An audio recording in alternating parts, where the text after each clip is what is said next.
Hi friend, তোমরা দেখছো তোমাদের প্রিয় YouTube channel exam guide by Nitu.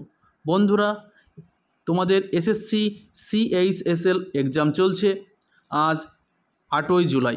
এখন আমি তোমাদের সঙ্গে আলোচনা করব সেকেন্ড শিফটে এসে যাওয়া প্রশ্নগুলো নিয়ে। এর আগে আমি ফার্স্ট শিফটের প্রশ্ন তোমাদের সঙ্গে আলোচনা করে দিয়েছি। তোমরা যারা এখনও পর্যন্ত দেখোনি অবশ্যই ফার্স্ট শিফটটা দেখে নেবে। তো বন্ধুরা, তোমরা যারা আগামীতে পরীক্ষা দেবে অবশ্যই পুরো ভিডিওটা প্রথম থেকে শেষ পর্যন্ত দেখবে, কারণ পরীক্ষায় কিন্তু প্রচুর প্রশ্ন রিপিট হচ্ছে। তো তোমাদের ভিডিওটা থেকে যদি তোমাদের ভালো লাগে অবশ্যই একটু লাইক করে দেবে, আর চ্যানেলটি সাবস্ক্রাইব করা না থাকলে অবশ্যই চ্যানেলটি সাবস্ক্রাইব করে দেবে। তো চলো শুরু করা যাক প্রশ্নগুলো। 2021 সালের নীতি আয়োগের রিপোর্ট অনুযায়ী ভারতের সবচেয়ে গরিব রাজ্য কোনটি? তো 2021 সালের নীতি আয়োগের রিপোর্ট অনুযায়ী ভারতের সবচেয়ে গরিব রাজ্য বিহার। তো সঠিক উত্তর হবে বিহার। এটা রিপিটেড প্রশ্ন, এর আগেও একবার একটা সেটে এসেছিল। পরবর্তী প্রশ্ন, লোক রং মহোৎসব কোন রাজ্যে আয়োজন করা হয়? লোক রং মহোৎসব। তো লোক রং মহোৎসব এটা কিন্তু মধ্যপ্রদেশে অনুষ্ঠিত হয়ে থাকে। দেখো, অন্ধ্রপ্রদেশের যে উৎসবগুলো হয় দশরা, উগাদি, দাক্ষিণাত্য উৎসব, ব্রহ্ম উৎসব। অরুণাচল প্রদেশে রে, বুড়িবুট, মায়াকো, ড্রিং, পংটু। লোসার, মুরুং, সোলাং, মপিন, মনপা উৎসব। অসমে অম্বুবাচী উৎসব, ভোগালী বিহু উৎসব, বৈশাগু, দেহিং পটকাই উৎসব। বিহারে ছট এবং বিহুলা। ছত্তিশগড়ে মাঘী পূর্ণিমা, বস্তার দশেরা। গোয়ায় শাওন বাওন উৎসব, লাদাইন উৎসব, মান্ডো উৎসব। গুজরাটে নবরাত্রি উৎসব, জন্মাষ্টমী, কচ্ছ উৎসব, উত্তরায়ণ উৎসব। হিমাচল প্রদেশে রাখাদুমানি, গোচি উৎসব। হরিয়ানায় বৈশাখী উৎসব। জম্মু কাশ্মীর হর নবমী, সোরি, বহুমেলা, দোষ, মোচে। ঝাড়খণ্ডের করম উৎসব, হোলি উৎসব, রোহিণী উৎসব, টুসু উৎসব। কর্ণাটকে মহীশূর দশেরা এবং উগাদি। কেরালায় ওনাম এবং বিশু উৎসব। মধ্যপ্রদেশে লোক রং উৎসব, যেটা আজকে এসছে দেখো, তেজাজি উৎসব, খাজুরাও উৎসব।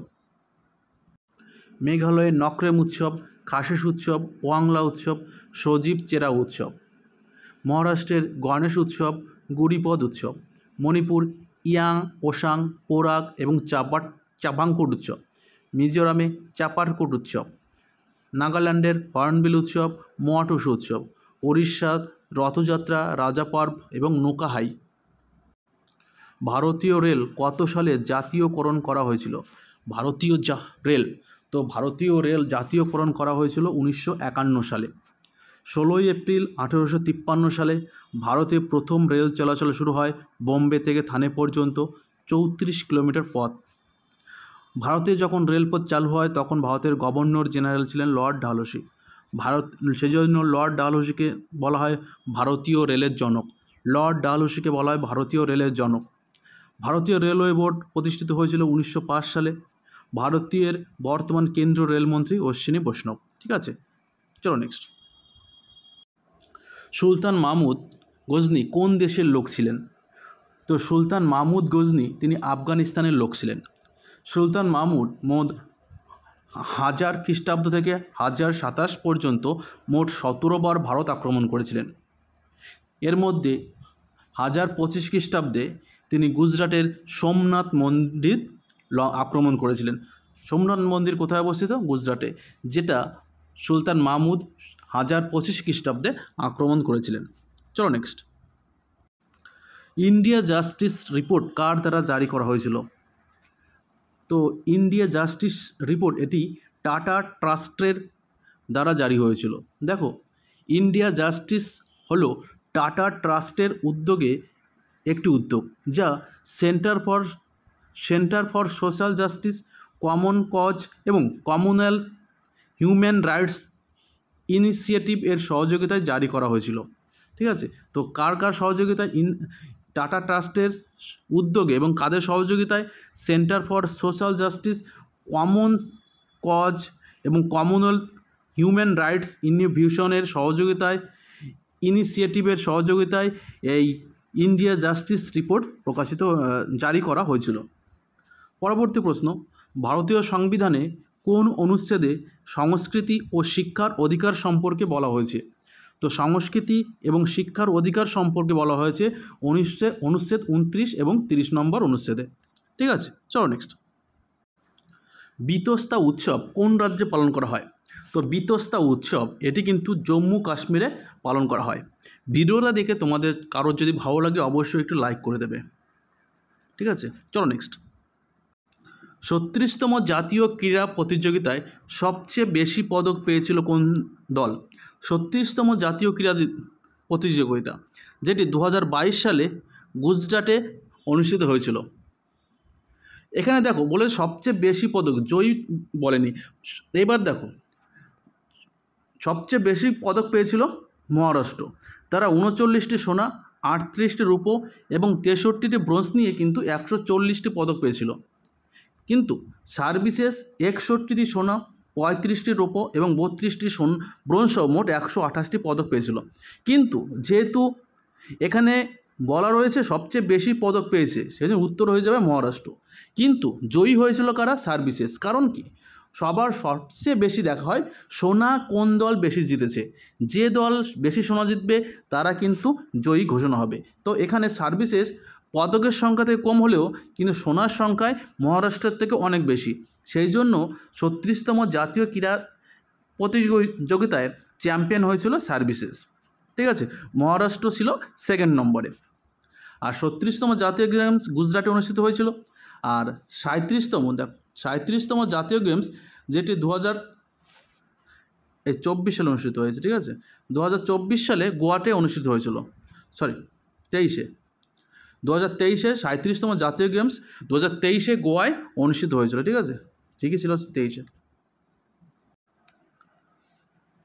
পানখিদা ঐতিহ্যবাহী লোকসঙ্গীত। পানখিদা ঐতিহ্যবাহী লোকসঙ্গীত কোন রাজ্যের লোকসঙ্গীত? তো সঠিক উত্তর রাজস্থান। পানখিদা ঐতিহ্যবাহী লোকসঙ্গীত হচ্ছে রাজস্থানের। পশ্চিমী ঝঞ্ঝার কারণে কোন ঋতুতে বৃষ্টিপাত হয়? তো পশ্চিমী ঝঞ্ঝার কারণে শীতের সময় কিন্তু বৃষ্টিপাত হয়। শীতের সময় বিশেষ করে পাঞ্জাবে কিন্তু এই পশ্চিমী ঝঞ্ঝার কারণে কিন্তু প্রচুর বৃষ্টিপাত হয়।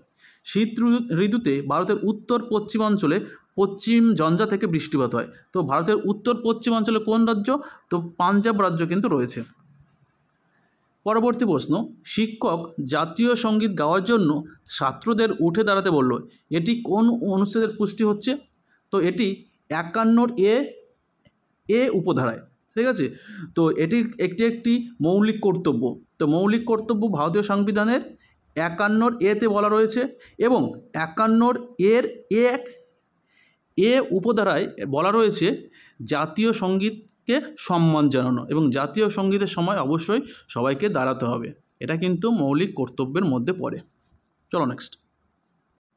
ভারতের প্রথম ক্রিকেট ক্লাব কোনটি ছিল? তো ভারতের প্রথম ক্রিকেট ক্লাব ছিল কলকাতা ক্রিকেট ক্লাব। এটি 1792 সালে প্রতিষ্ঠিত হয়েছিল। ভারতের প্রথম cricket club Kolkata cricket club, যেটি 1792 সালে প্রতিষ্ঠিত হয়। পণ্ডিত বিরজু মহারাজ কোন শাস্ত্রীয় নৃত্যের সঙ্গে যুক্ত? তো পণ্ডিত বিরজু মহারাজ তিনি কত্থক নৃত্যশিল্পের সঙ্গে যুক্ত। কত্থক ভারতের উত্তরপ্রদেশের একটি শাস্ত্রীয় নৃত্য। ঠিক আছে, চলো নেক্সট। ভারতীয় ফুটবল টিম প্রথম আন্তর্জাতিক সফর কত সালে গিয়েছিল? তো ভারতীয় ফুটবল টিম প্রথম আন্তর্জাতিক সফরে গেছিল 1924 সালে। এই 1924 সালে তখন ভারত এবং ব্রিটিশ খেলোয়াড়দের নিয়ে কিন্তু ভারতীয় ফুটবল টিম গঠিত হয়েছিল। আর 1924 সালে যে ফুটবল টিম ছিল তার ক্যাপ্টেন ছিল গোষ্ঠপাল, যাকে চীনের প্রাচীর বলা হয়। গোষ্ঠপালকে বলা হয় চীনের প্রাচীর। চলো নেক্সট। মান্দারিন ভাষা কোন দেশের প্রচলিত ভাষা? তো ভারতের প্রতিবেশী দেশ চীনের কিন্তু ভাষা মান্দারিন। এবার দেখো, আফগানিস্তানের সরকারি ভাষা পশতু এবং ফার্সি। উর্দু পাকিস্তানের জাতীয় ভাষা। সিংহলা এবং তামিল শ্রীলঙ্কার জাতীয় ভাষা। নেপালের সরকারি ভাষা নেপালি। ভুটানের সরকারি ভাষা জংখা। বাংলাদেশের জাতীয় ভাষা বাংলা এবং দ্বিবেহী বাংলা মালদ্বীপের সরকারি ভাষা। ঠিক আছে, দ্বিবেহী কিন্তু মালদ্বীপের সরকারি ভাষা। চল নেক্সট। মুন্ডা উপজাতি কোন অঞ্চলে দেখতে পাওয়া যায়? তো ছোট্টনাগপুর অঞ্চলে এই মুন্ডা উপজাতি দেখতে পাওয়া যায়। বিশেষ করে ঝাড়খণ্ড, ছত্তিশগড়, মধ্যপ্রদেশ, উড়িষ্যা এবং পশ্চিমবঙ্গে এই মুন্ডা উপজাতির বাস। কোন বিজ্ঞানী অতি বেগুনি আলোর আবিষ্কারের জন্য সবচেয়ে বেশি পরিচিত? তো 1801 সালে আবিষ্কার করেন জোহান উইলিয়াম রিটার, যিনি অতি বেগুনি রশ্মি আবিষ্কার করেন। ব্রহ্মসভা কে প্রতিষ্ঠা করেন? তো ব্রহ্মসভা প্রতিষ্ঠা করেন রাজা রামমোহন রায়। তো আমি সেকেন্ড শিফটের এই 18টি প্রশ্ন তোমাদের জন্য সংগ্রহ করতে পেরেছি। ভিডিওটা যদি ভালো লাগে অবশ্যই লাইক করে দেবে, চ্যানেল নতুন হয়ে থাকলে অবশ্যই চ্যানেলটি সাবস্ক্রাইব করে দেবে। ধন্যবাদ।